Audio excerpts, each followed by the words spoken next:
Em meio à pandemia do coronavírus, mais do que nunca as atenções de todos se voltam para a saúde.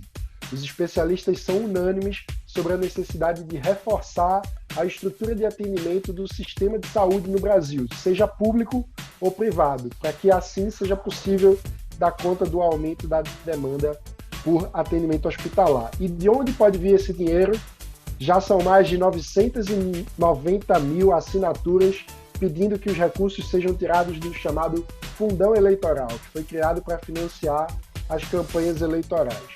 Para conversar sobre o panorama das condições de atendimento do sistema de saúde, vamos conversar hoje com a autora desse abaixo-assinado, a médica Roberta Grabert, conhecida de todos nós, associada do Livres, uma das nossas especialistas em saúde. Roberta, seja mais uma vez muito bem-vinda ao Livres Notícias. Oi, mãe! Oi, todo mundo! Obrigada por estar aqui. É sempre um prazer estar aqui. Foi uma surpresa mesmo, esse abaixo-assinado. Eu achei que ia ter algum impacto. Eu acho que é importante a gente tomar... ter condição, olhar para a saúde, né? Acho que aconteceu com essa história do corona que o Brasil parou e olhou para a saúde, olhou para o nosso querido SUS, né? Que é muito legal e tem que virar sustentável. Ele é insustentável da maneira como ele está gerido. E as pessoas sempre acham... A gente vai aprofundar essa afirmação que você fez daqui a pouco, mas eu já vou pedir para todo mundo deixar o like aqui no vídeo, se inscrever no canal e ativar o sininho para não perder as notificações, porque de segunda a sexta-feira o Livres Notícias traz conteúdo novo para você, inclusive durante a quarentena, sempre com os principais destaques do dia para quem defende a liberdade por inteiro.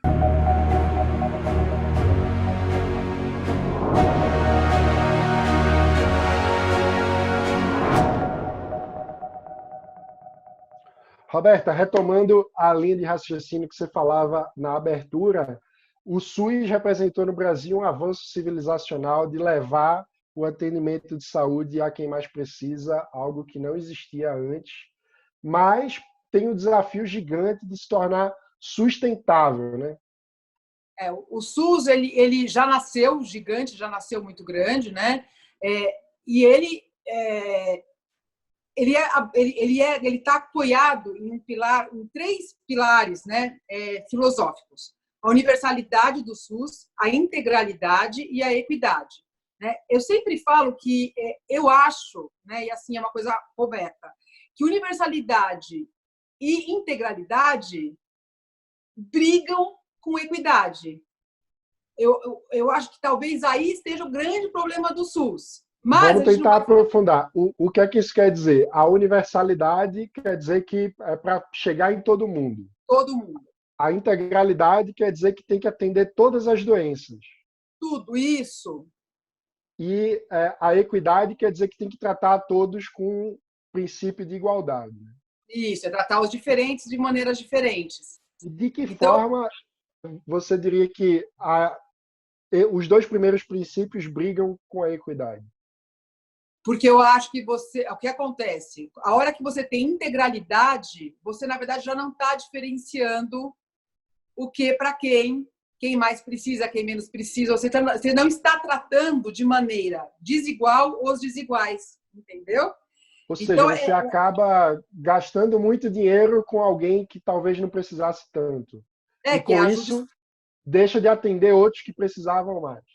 Isso é a judicialização, né, que é o que está acontecendo. Quem tem algum tipo de conhecimento ou mesmo dinheiro para poder entrar com uma ação na justiça, essa pessoa vai conseguir, às vezes, uma droga que não tem nem sequer estudo comprovando. Né? Então, o SUS ele é muito bonito, mas ele precisa de uma diretriz que agora, né, parece que as pessoas estão olhando para ele e vendo a importância da gente ter um sistema de saúde. Então, por incrível que pareça, os Estados Unidos nisso é pior que a gente. Né? Porque a gente, agora, quem vai dar conta dessa história do corona, quem está organizando esse sistema é o SUS. Né? Então, ou seja, acho que mostrou o valor que ele tem. E, assim, uma coisa importante, né?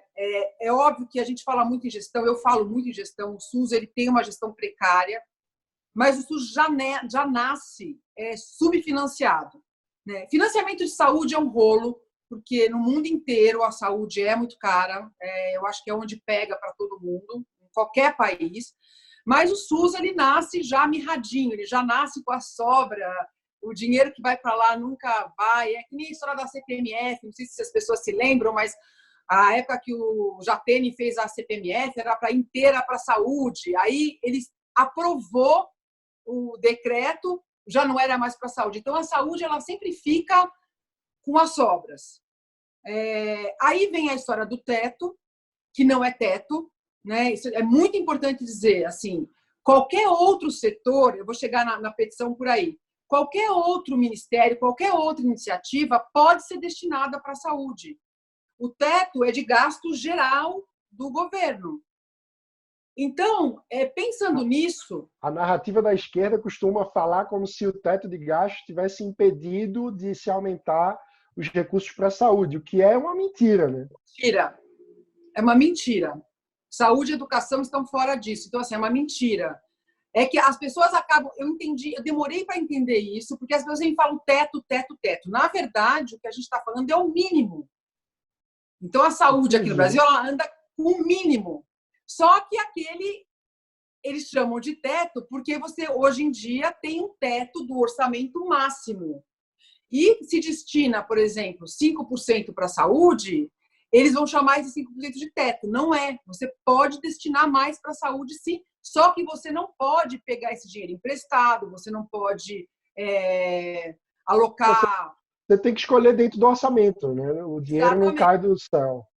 Exatamente. De uma forma bem simples, é exatamente isso. Bom, aí eu acho um absurdo...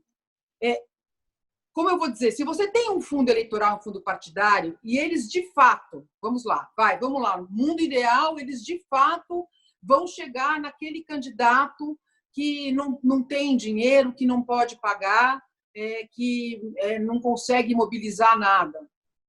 Eu já não seria muito a favor, né? Mas mesmo assim, você fala, tudo bem, tem uma lógica.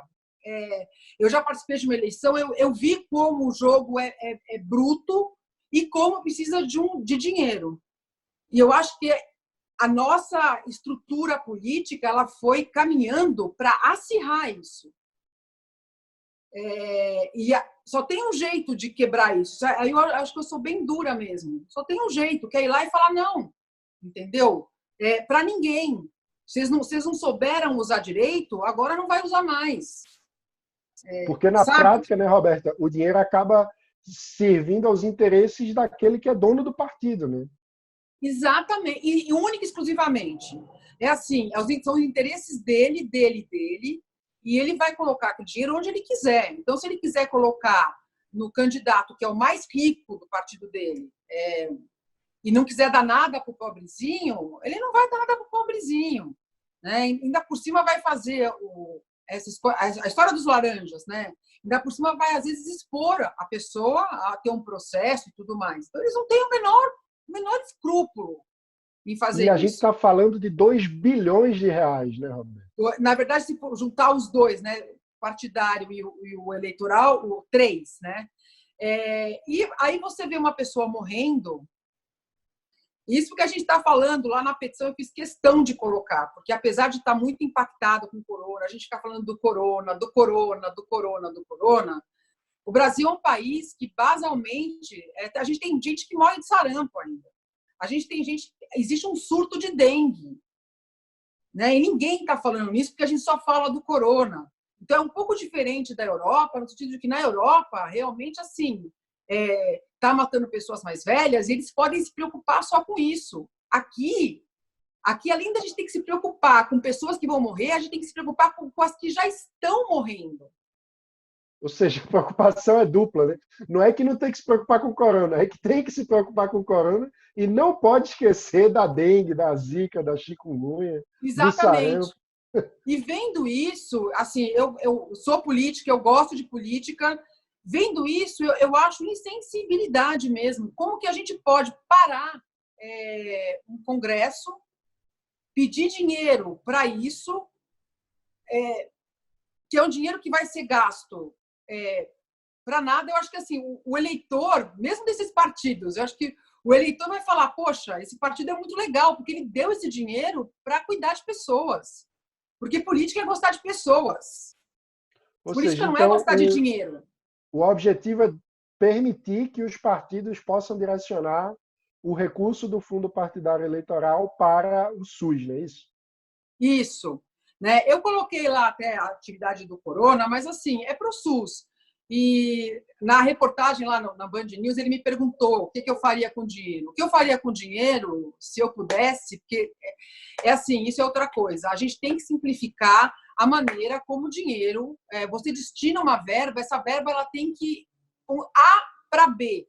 Aqui no Brasil é A vai para Z para voltar pingando até chegar no B. Ou seja, o dinheiro não chega na ponta, no meio do caminho fica lá em mil burocracias e ninguém sente o efeito positivo no fim. Um dia, mano, eu acho que valia um programa do Livres, eu acho que assim, a gente precisava de alguém investigativo, eu gostaria de saber, faço aqui, onde está o dinheiro que para na Caixa Federal das emendas parlamentares. Você sabia que muitas das emendas não chegam, esse dinheiro está parado na Caixa? Caramba! É um tema para a gente aprofundar no outro programa, de fato. E aí, então, se eu tivesse essa verba para mim, eu ia informatizar o SUS inteiro. Importantíssimo, né? E eu queria que você aprofundasse um pouco isso. O que quer dizer isso na prática? Como é que o que é que hoje funciona de modo analógico que poderia ser digitalizado e tornar o SUS mais eficiente? Tudo. Na verdade, o que acontece? O SUS é Brasil, né?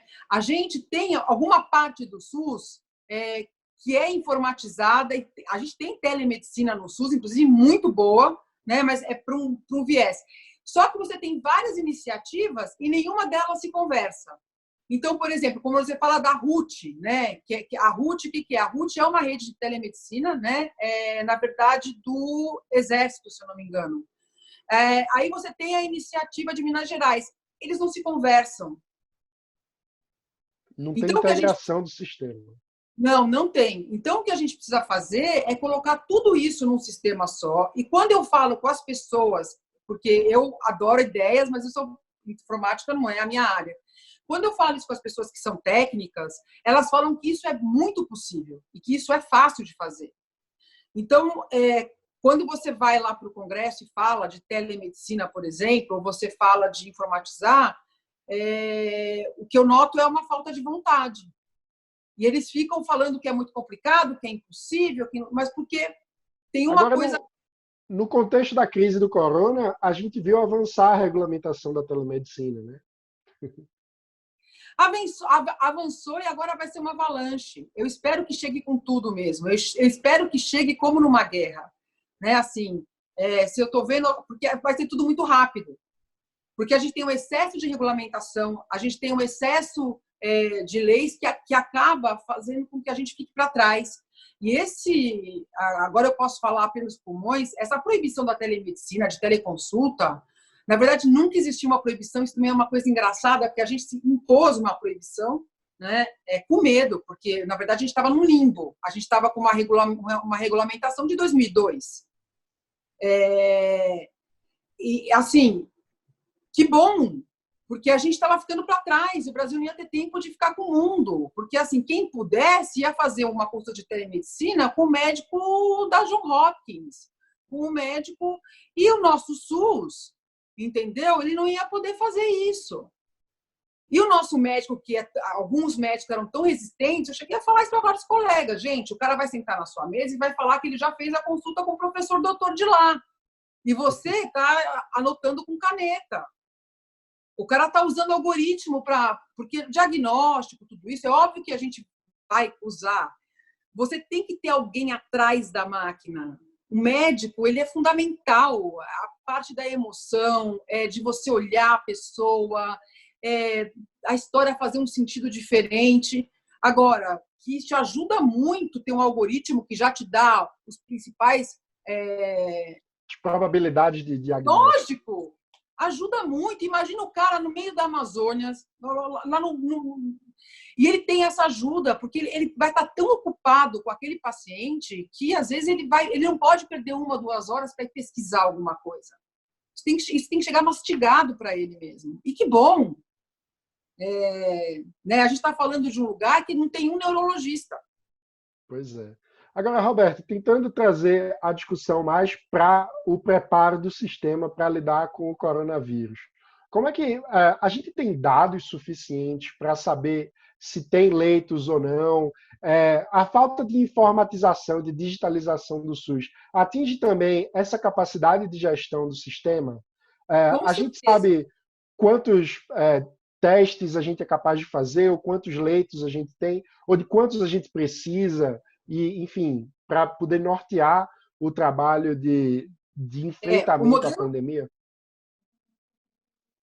O modelo matemático existe, é óbvio que a gente está falando, né, a gente está falando de uma doença nova, então esse modelo ele pode ser ou superestimado ou subestimado, porque também o corona ele vai agir de maneiras diferentes em países diferentes, a gente está vendo isso muito claramente, a maneira como ele está agindo na Itália é completamente diferente da Alemanha, que é do lado da Itália, que é completamente diferente do que aconteceu na China.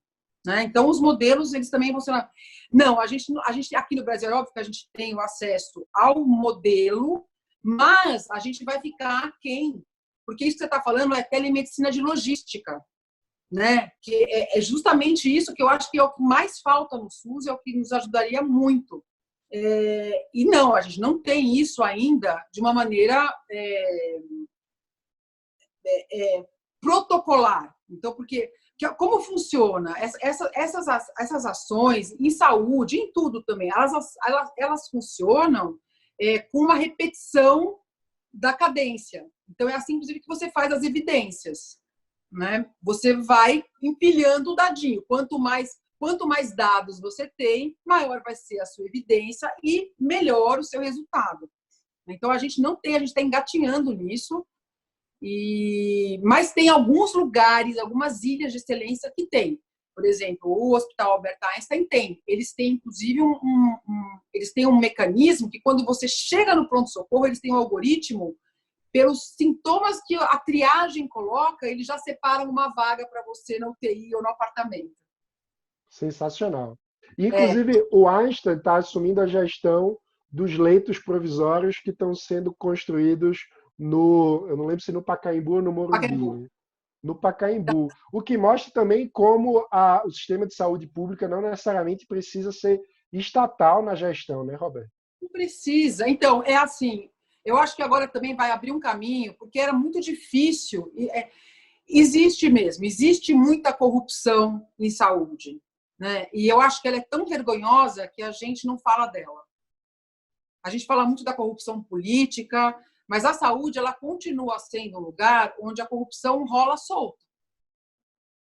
E uma das maneiras de evitar a corrupção é transparência e blockchain. Então, por exemplo, informatizar tira a corrupção, que assim é um dos motivos que as pessoas envolvidas com saúde, alguns poderosos, não querem, né? Então, assim, exatamente o que você está falando. Tem muita gente da iniciativa privada que quer muito ajudar o SUS, porque o SUS, gente, é apaixonante. Né? Assim, eu conheço gente que não suportava o SUS, que não, vamos acabar com o SUS. Quando você olha o que a gente tem coisas maravilhosas, como o nosso programa de vacinação, os agentes comunitários de saúde, que o amparo que a gente consegue dar num país desse tamanho, com tão pouco dinheiro, lidando com uma tripla carga de doença. Então, é assim, o SUS ele é realmente ele é revolucionário, ele precisa de gestão, e eu concordo plenamente com você. O Estado ele pode muito bem ficar nesse lugar de contratar os mais aptos a fazerem aquilo melhor. Então, e eu acho que também tem a iniciativa privada sabendo que, se é para o SUS, vamos fazer de uma maneira que a gente não queira só esvaziar a máquina. Né? Essa coisa do tá ali só para eu poder roubar mais um pouquinho. Não. entendeu? Você vai fazer aquilo porque é bom, você vai fazer bem feito por um preço justo. E com eficiência e transparência da gestão, né, Roberto? Exatamente. E hoje em dia isso é muito fácil. Hoje em dia você vai... Se você roubar aqui ou se você adulterar um prontuário eletrônico, é 2 palitos. Não tem como. É óbvio que tem, gente. Sempre dá para burlar, né? E é isso que a gente vai... Os bancos vão sempre atrás, né? Os hackers vão sempre atrás de evitar que se burle o sistema. Mas é infinitamente menos burlável do que o que a gente tem aí. Uhum. E mais barato. Muito e bom. mais barato. Roberta, e quem quiser assinar a petição, como é que faz? E quais são os próximos passos depois da... Qual que é a meta de assinatura? Você esperava chegar em quase 1 milhão? Não, então, a meta agora é 1 milhão. Eu acho que vai passar 1 milhão, porque parece que tem uma outra petição muito parecida com a minha lá no change.org, e eles vão unificar as duas. Então, vai chegar a mais de 1 milhão. A gente já tem um PL na Câmara correndo para que esse dinheiro chegue para o SUS, do Rigoni com a bancada do Novo. O próximo passo é pressionar esse Congresso, porque como já tem um PL, eu pensei até em fazer uma petição pública, né, popular. Mas como já tem um PL, eu acho que eu vou, na verdade, unir forças a esse PL e peço, eu vou fazer depois um comunicado para as pessoas que assinaram, que a gente cobre o Rodrigo Maia para ele colocar isso em pauta, né? Porque isso é outra coisa também, as pessoas não sabem, mas o rito lá é assim, gente. O Rodrigo Maia é o presidente da Câmara com todos os poderes, ele é o rei da Câmara. Se ele falar que vai colocar, ele coloca. Se ele quiser tirar na hora, ele tira. Se ele quiser colocar alguma coisa no último momento, ele coloca. E é assim que funciona. Não tem assim, mais pessoas querem que coloque. Não, o cara é rei. Ele tem poder de definir a pauta. Tem. Então, assim, acho que essa é uma pressão que a gente tem que fazer, entendeu? Porque tem que ser rápido. Acho que se a gente está na guerra... Quanto mais assinaturas, maior a pressão. Então, vamos convidar todo mundo que está assistindo aí ao vídeo a assinar também e entrar nessa corrente para que a gente possa ter mais recursos para poder enfrentar essa pandemia que coloca tantas vidas em risco, né, Roberto?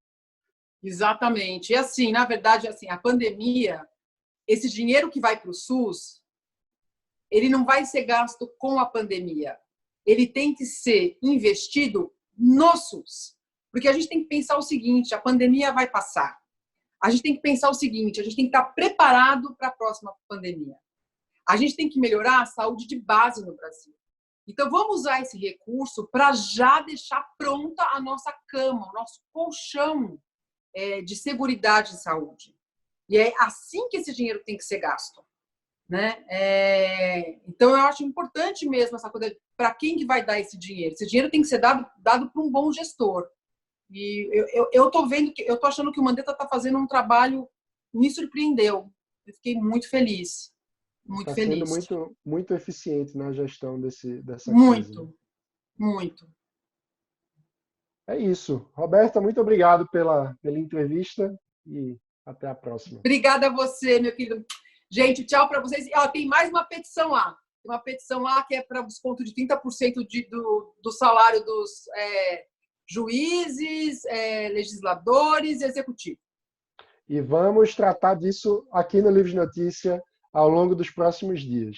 Se você gostou do vídeo, deixe o seu like, se inscreva no canal, compartilhe com seus amigos, convide seus amigos a também assinarem a petição e, claro, se inscreva no canal, porque de segunda a sexta-feira o Livros de Notícia traz sempre um conteúdo novo para você com os principais destaques do dia para quem defende a liberdade por inteiro. Obrigado e até amanhã.